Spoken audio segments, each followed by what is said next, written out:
Hi, I'm Ben, and welcome to Ben Whistler.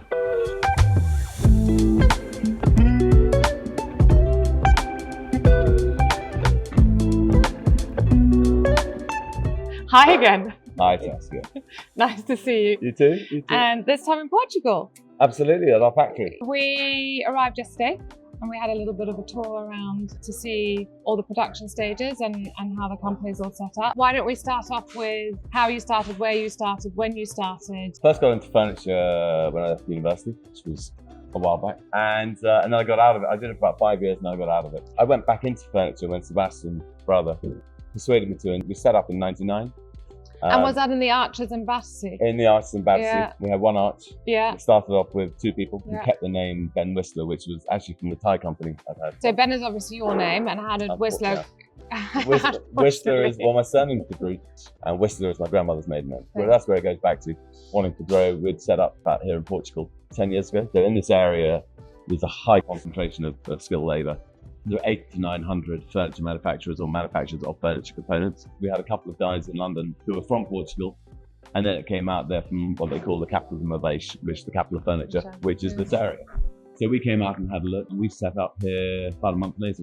We decided, wow, sunny, just went for it. Nice climate, great people, yeah, amazing skill base. So let's say it's literally within a 10-mile radius of where we are.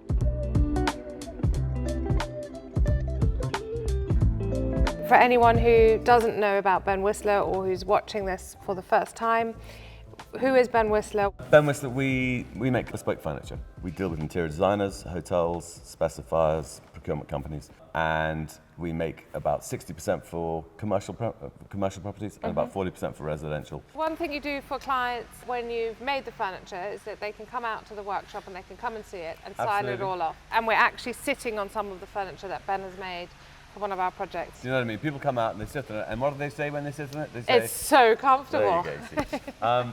But no, I think it's one of those things that, you know, especially with commercial, you've got different seat heights for different areas. Yeah. You've got banquettes, you've got chairs, you've got tables, and it's great that people can come out, sit down, usually with prototypes when it comes to something like that, and they can sit in it and they know exactly what they're going to get. So we do listen to our clients. One thing I haven't mentioned is we have a leather company called Whistler Leather. Yes. That came out of Ben Whistler as a result of clients saying, can't you just find us some leathers? And this is 25 years ago. There's people like Nicky Haslam and Mary Fox Linton and that lot. And back then, there weren't really the leather companies there are today. There may have been a couple in the States, but definitely not over here. So people struggled to know where to get it from. They knew where to get their fabrics from, but they didn't know where to get the leathers from. I literally found a place in the UK to buy leather hides.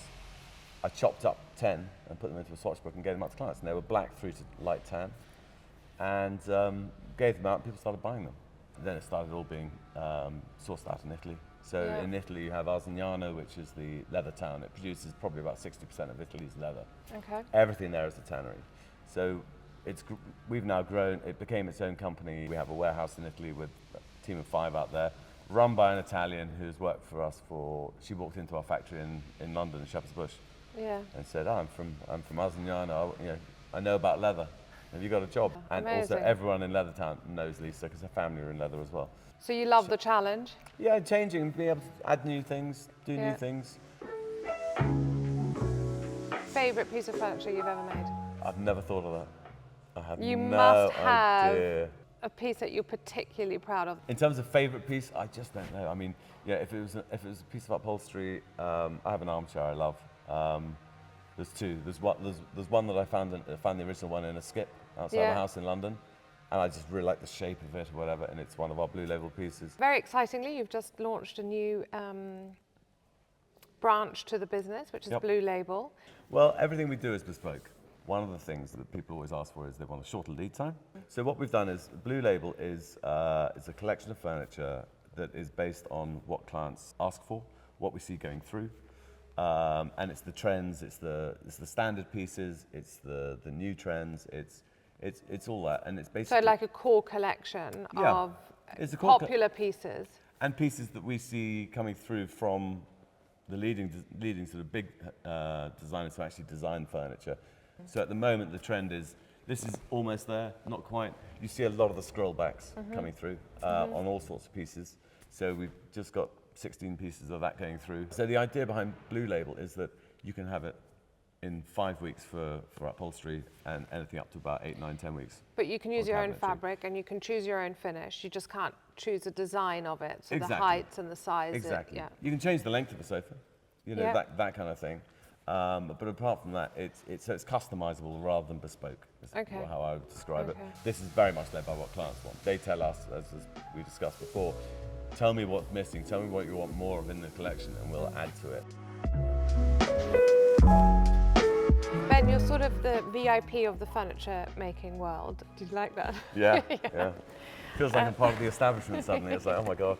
But one thing you have stayed very true to is knowing pretty much every piece of furniture or what goes on in the company, at which stage it's at. And I can tell by walking through here, there's a very nice atmosphere. Everyone's very friendly, very accommodating. It was set up as a family company. It's still got that ethos. There's quite a lot of people in it now. But we've managed to retain that, which I think you do see when you go around.